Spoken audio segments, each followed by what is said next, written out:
Lucas Calloway stood on the edge of the observation deck at the Intergalactic Cultural Exchange Center, watching as the Vadari transport ship descended. The Vadari, reptilian scholars renowned for their rigorous academic pursuits, had requested access to Earth for an extended research trip.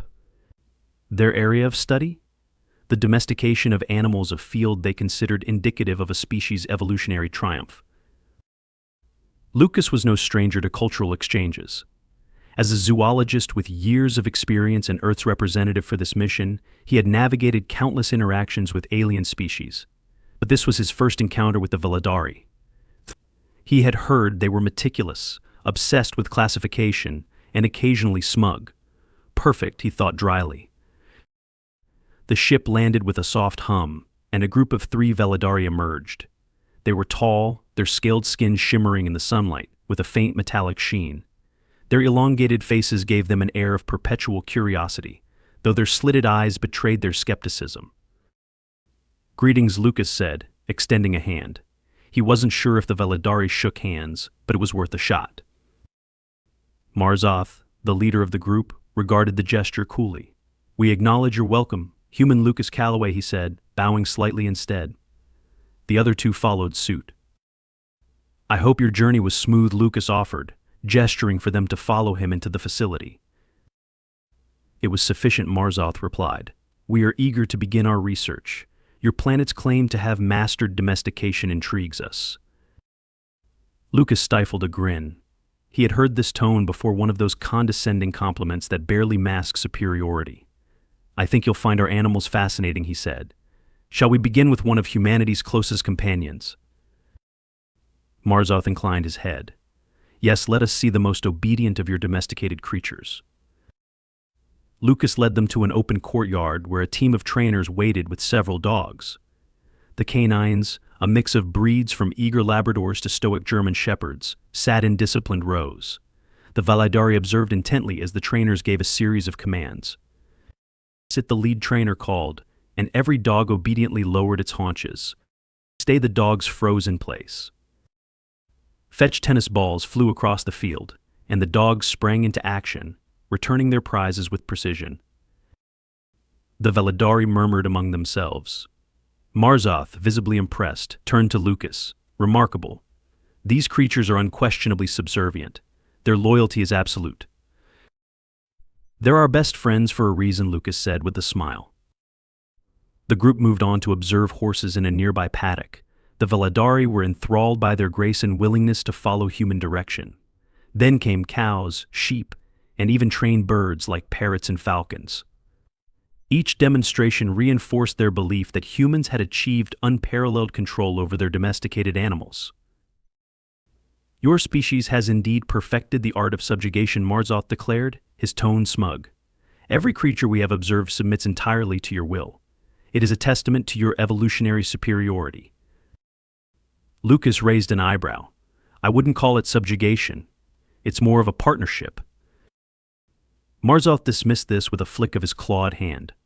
"Partnership implies equality. What we have seen is control, pure and simple. You command, they obey. This is the hallmark of true domestication." Lucas bit back a laugh. He could have corrected Marzoth then and there, but he decided to let them figure it out the hard way.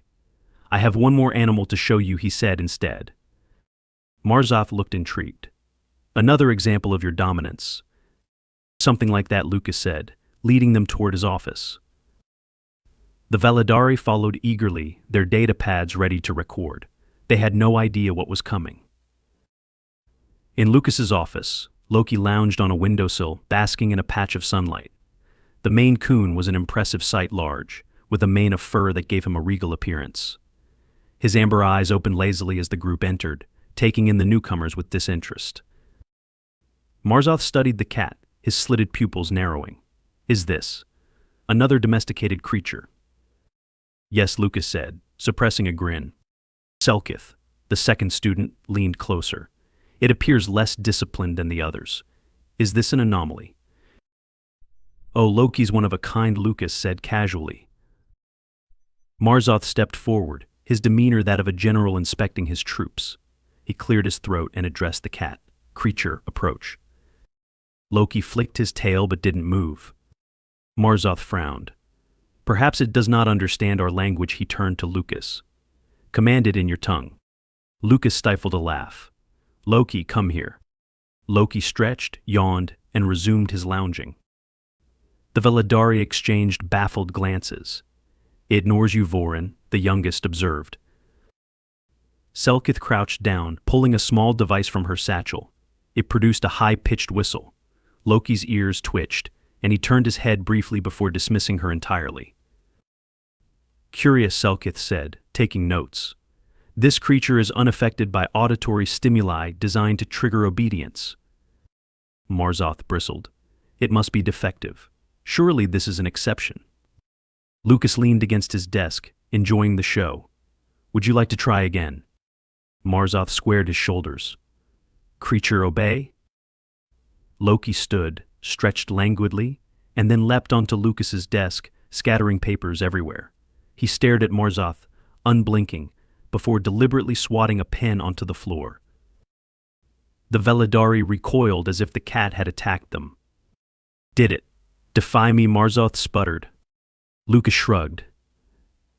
That's a cat for you. Selkith looked genuinely perplexed. How can it be domesticated if it refuses to follow orders? Lucas grinned. You're asking the wrong question. The real mystery is why we bother trying to train them at all. The vadari were silent, their confidence shaken. Loki, meanwhile, sauntered off, his tail held high, radiating smug indifference. As the group departed the office, Marzoth's claws clicked against his data pad furiously. This is unacceptable. We must study this anomaly further. Lucas chuckled. Oh, there's plenty more where Loki came from. You're welcome to observe all the cats you want. The vadari exchanged uncertain glances, but Marzoth straightened, his pride wounded but intact. Very well. We shall conduct a thorough investigation. This so-called domestication must be proven. Good luck with that, Lucas muttered under his breath, already looking forward to the chaos that was sure to follow. The vadari were determined. After their humiliating encounter with Loki, Marzoth had ordered a full-scale study. Lucas, thoroughly enjoying himself, arranged for them to visit a local animal shelter where they could observe multiple cats. The shelter director, a middle-aged woman named Dana, welcomed the group with a warm smile. She had been briefed on the peculiar visitors and, like Lucas, was eager to see their reactions. So she said, gesturing to the enclosure behind her, "This is our cat adoption room. We have about 15 cats right now, all different ages and personalities." Marzoth peered through the glass, eyes narrowed. Inside, a variety of felines lounged, stretched, and played, each radiating an effortless air of superiority. This time, he declared, we shall employ a structured approach. We will determine the factors that dictate obedience. Lucas smirked. Be my guest. Marzoth turned to his fellow scholars. Selkith, you will observe physical responses to command stimuli. Vorin, you will analyze incentive-based interactions. I shall personally test direct command authority. Dana arched an eyebrow at Lucas. He grinned. This is going to be good. The vadari entered the enclosure with the caution of soldiers walking into enemy territory. The cats, unfazed by the newcomers, barely acknowledged them. Marzoth selected his first test subject, a sleek black cat perched on a carpeted tower. He cleared his throat. Creature, descend. The cat blinked slowly. Marzoth's tail flicked in irritation. Descend at once. The cat licked its paw and began grooming. Selkith scribbled furiously on her datapad. No reaction to vocal command. Vorin, fascinated, stepped forward. Perhaps a reward will incentivize compliance. He produced a small treat, one of the high-quality ones Dana had provided. He held it out enticingly. Food offering. Respond. The black cat sniffed, then swatted the treat from his hand. Dana chuckled. Yeah, that happens. The vadari huddled together, whispering. Marzoth's scales darkened in frustration. This is an isolated case. We will test another. They turned their attention to a large orange tabby sprawled on a blanket. This time, Vorin attempted a different tactic. He crouched and extended a hand, palm up, speaking in a soft, coaxing tone. "We mean no harm. We request cooperation." The cat yawned. Marzoth twitched. "This is unacceptable." Selkith tried a different approach, producing a small laser pointer. She activated the red dot, waving it near the tabby. The cat's eyes locked onto it instantly. "It reacts," she exclaimed. The vadari brightened, watching as the tabby pounced. It chased the dot eagerly, its body twisting and leaping with precision. Marzoth folded his arms. At last, a proper display of control. Then Selkith turned off the laser. The cat froze. It stared at the now empty floor, tail flicking. Then, in one smooth motion, it pounced onto Selkith's foot. She let out a sharp hiss of alarm, stumbling back. The cat, satisfied with its revenge, sauntered away. Lucas burst out laughing. "Welcome to the reality of cats." Marzoth glared at him. "This is highly irregular." "Oh, it's completely normal," Lucas corrected. "Cats don't obey because they don't have to. They do what they want, when they want." Selkith, rubbing her foot, looked both horrified and fascinated. "Then why do humans keep them?" Dana grinned. "Because they let us." The vadari were silent, processing this information. Lucas decided to twist the knife. "And just so you know, some humans spend their entire lives catering to their cats, feeding them exactly what they like, giving them the best spots in the house, even adjusting their schedules to fit their cat's preferences." Marzoth's mouth opened, then closed. His claws clicked against his data pad. "You are implying that your species has not tamed these creatures, but rather serves them." Lucas shrugged. "Depends on how you look at it." Voron's expression shifted from confusion to deep contemplation. "If the human-feline relationship is not based on control, then it contradicts our definition of domestication." "Now you're getting it," Lucas said, pleased. Marzoth, unwilling to concede defeat, straightened. "Then we require further observation. There must be an explanation for this paradox." Lucas grinned. "Oh, I have plenty more cats for you to meet." The vadari had no idea what they were in for. Marzoth was fuming. For the first time in his academic career, he had encountered a concept that refused to fit into any logical framework. The dogs, the horses, the cows all had validated his understanding of domestication. But the cats? The cats mocked it. This was unacceptable. Thus, the vadari escalated their research. Lucas, still deeply amused, escorted them to a foster home specializing in rehabilitating stray cats. If the vadari wanted data, they were going to get data. The home was run by an elderly man named George, who greeted them with the calm detachment of someone who had seen too much. The vadari barely acknowledged his presence, immediately setting up their equipment. "Today," Marzoth announced, "we will determine the rules governing feline behavior." Lucas leaned against the wall, arms crossed. This should be good. The first experiment was a controlled observation. The vadari selected a trio of test subjects. Mittens, a fluffy gray Persian, regarded them with disdain. Tofu, a skinny white cat, was too busy hunting a speck of dust to care. Beans, a small calico, was asleep. Marzoth took a deep breath and began. Test 1. Response to commands. Creature. "Come," he ordered. Silence. Creature. Approach, he tried again. Tofu rolled onto his back. Beans continued sleeping. Mittens licked her paw. Marzoth's claws curled into a fist. They continued to ignore direct commands. Adjusting method. Selkith stepped forward. "Perhaps physical gestures will succeed where verbal communication fails." She crouched and patted the floor invitingly. "Come here, little one." Beans opened one eye, flicked her ear, and went back to sleep. Voron, more thoughtful, set down a dish of food. This got a reaction. Tofu immediately trotted over and began eating. "Success," Voron murmured, taking notes. Then Tofu, satisfied, turned around and left. Marzoth scowled. That was not obedience. That was opportunism. Lucas grinned. Exactly. The second experiment was object manipulation. The vadari had observed that many Earth animals could be trained to fetch or return objects. They selected a simple test: a ball. Marzoth rolled it toward Mittens. Retrieve. Mittens swatted it under the couch. Selkith retrieved the ball and tried again. Return the object. Tofu pounced on it, wrestled it for a few seconds, and then abandoned it. Vorin, now invested, retrieved the ball a third time and placed it in front of Beans. Beans looked at the ball. Then, with slow, deliberate malice, she flicked it off the table. The vadari recoiled as if they had witnessed an act of war.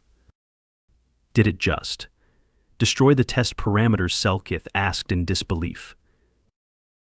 Lucas laughed. Oh, absolutely. And she's proud of it. By the afternoon, the vadari's frustration was palpable.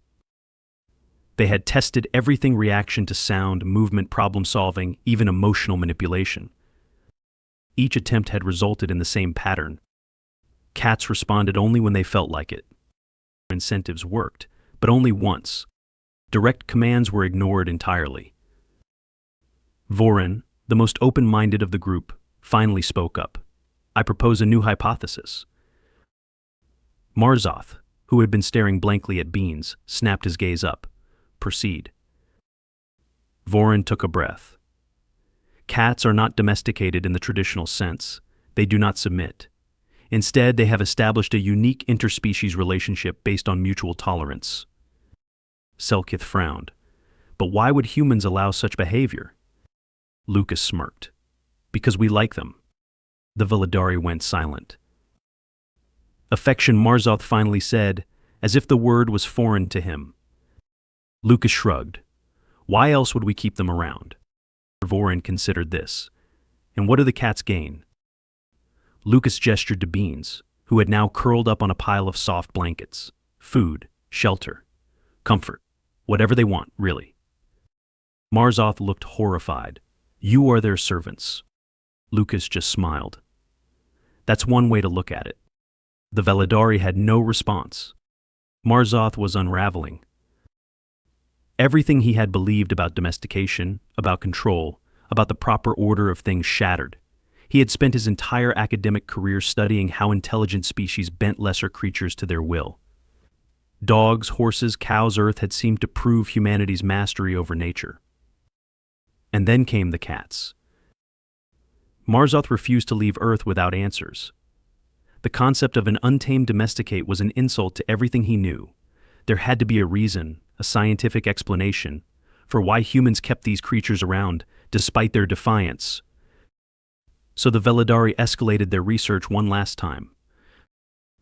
They gathered in Lucas's home for a final trial. The test subject? Loki.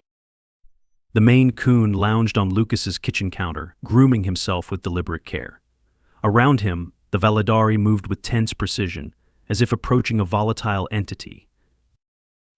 This time, Marzoth declared, we will test human influence over feline behavior in a structured, prolonged setting. Lucas smirked. So you're going to try to control a cat in his own territory. Marzoth ignored him. Selkith, you will attempt to lure the subject into cooperative behavior using resources. Selkith placed a bowl of freshly opened tuna in front of Loki. The cat sniffed it, then took a bite. The vadari brightened. Acknowledgement of human-provided sustenance, Selkith noted. Positive correlation between reward and response. Then, with infuriating nonchalance, Loki pushed the bowl off the counter. The vadari gasped. Marzoth clenched his jaw. It is wasting resources. Lucas laughed. No, he's making a statement. Vorin, fascinated, scribbled notes. What statement? Lucas shrugged. Could be I don't like eating where you put it. Could be I'll eat when I feel like it could just be screw you. The vadari were horrified. The next test was command recognition. Marzoth stood before Loki, who now occupied Lucas's chair, as if it had always belonged to him. Creature, Marzoth said, taking a deep breath. Stand. Loki flicked his tail. Stand, Marzoth repeated. Loki stretched, let out a slow yawn, and remained exactly where he was. Marzoth's jaw tightened. Perhaps a more direct method. He extended a clawed hand, reaching toward Loki, intending to physically move him. Lucas sighed.